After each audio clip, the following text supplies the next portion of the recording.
Not like the others. I bet you've got questions. Most people do.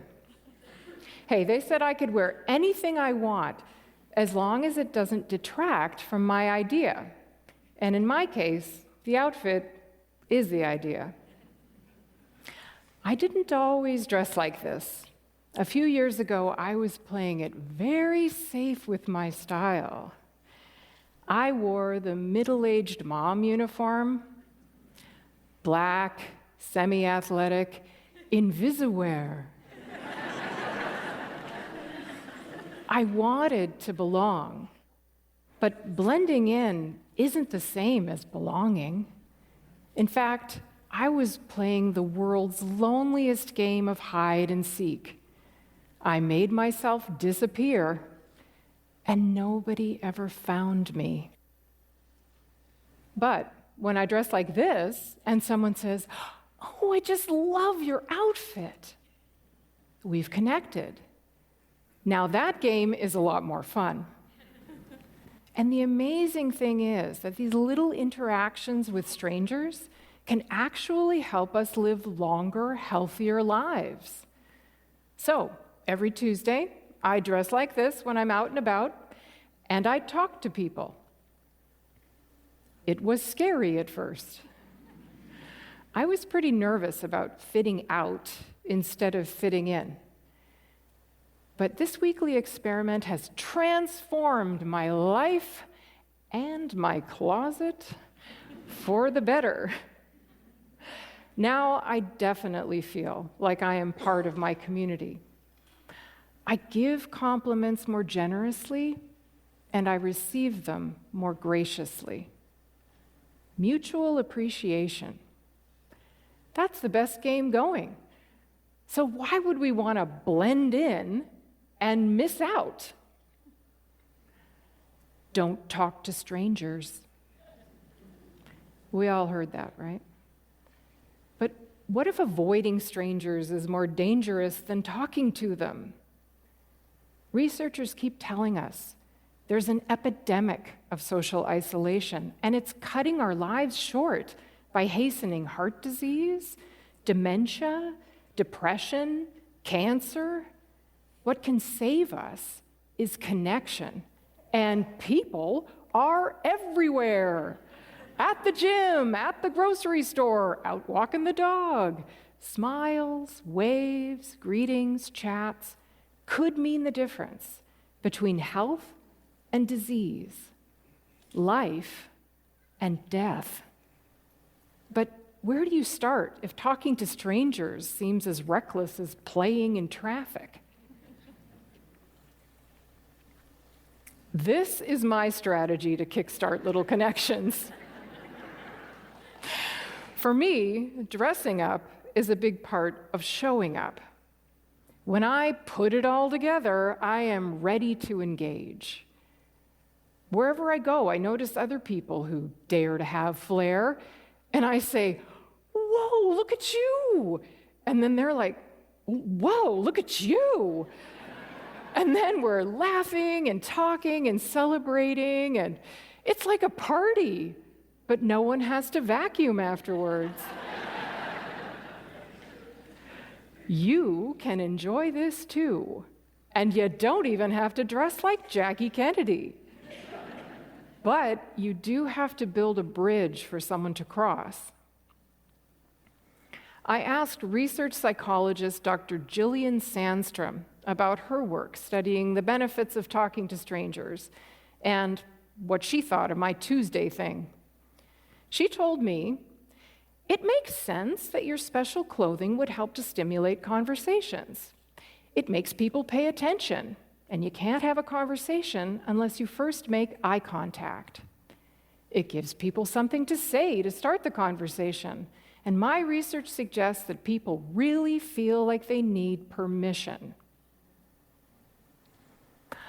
Okay, how will you give permission? Maybe try adding one noticeable item at or above your collarbone. I call that the hello zone. It could be a pin or a flower, a shirt with a bold pattern or a fun logo, a cool hat, glasses that are amazing, or a dazzling backpack. Really, anything you wear or carry can spark a connection. There's a guy in Australia who walks around carrying a 4-foot papier-mâché carrot because it makes people smile and it helps him connect. Hey, it works.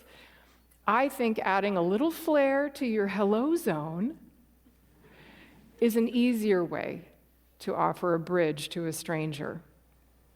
Hey, I'm wearing at least 5 bridges right now. You could wear one.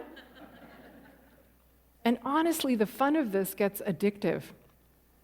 But yeah, there are Tuesdays when I don't feel like doing this.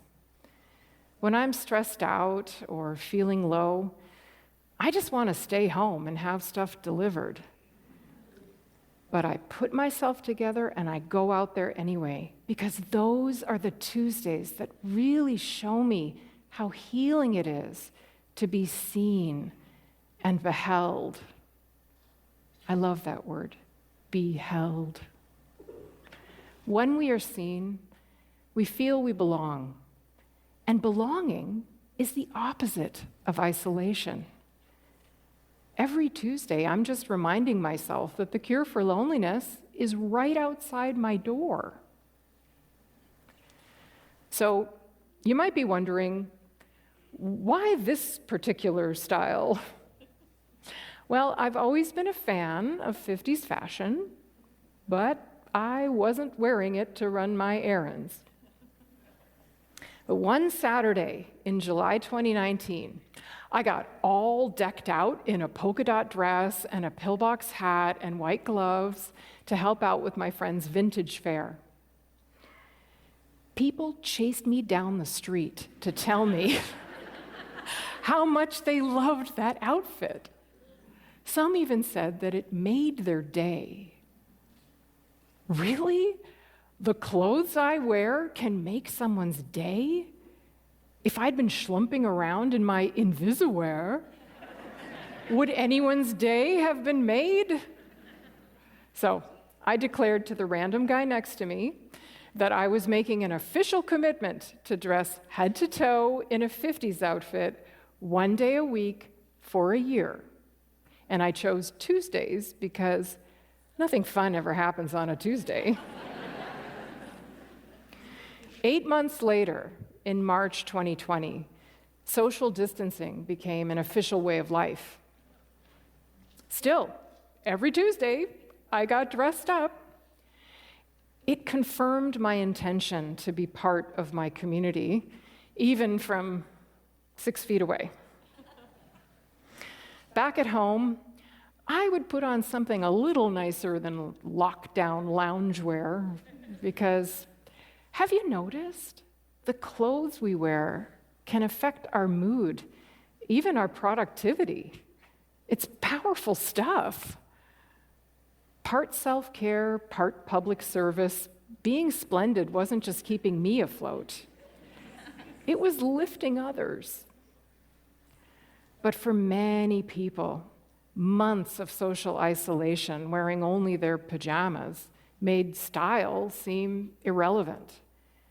Yet they dreaded going anywhere, saying, "Oh, God, I hope nobody sees me like this." They cut themselves off from connection right when they needed it the most. I think we got stuck in that pattern. We are terrified to be noticed, but we are dying to be seen. We have got to start talking to each other. Changes and breakdowns in our systems and environment are going to force us to, but hey, why not start now? My dad is a biophysicist. He's been telling me for years that our cells can mutate when we're exposed to all kinds of different stress. And Lord knows, every one of us is stressed to the max and probably mutating like mad. He thinks my social initiative is important because as individuals and communities, we're already facing extreme challenges, and that takes strength. Each warm connection with a stranger makes us all stronger. So it's time to stop hiding. Reveal yourself. It takes some courage, but when you elect to connect, you're choosing better health for yourself and the people around you. Don't wait for a wedding or a funeral. Go ahead and be splendid. Next Tuesday or any day, rock your style and share a smile. You are the special occasion. Dress for it. Thank you.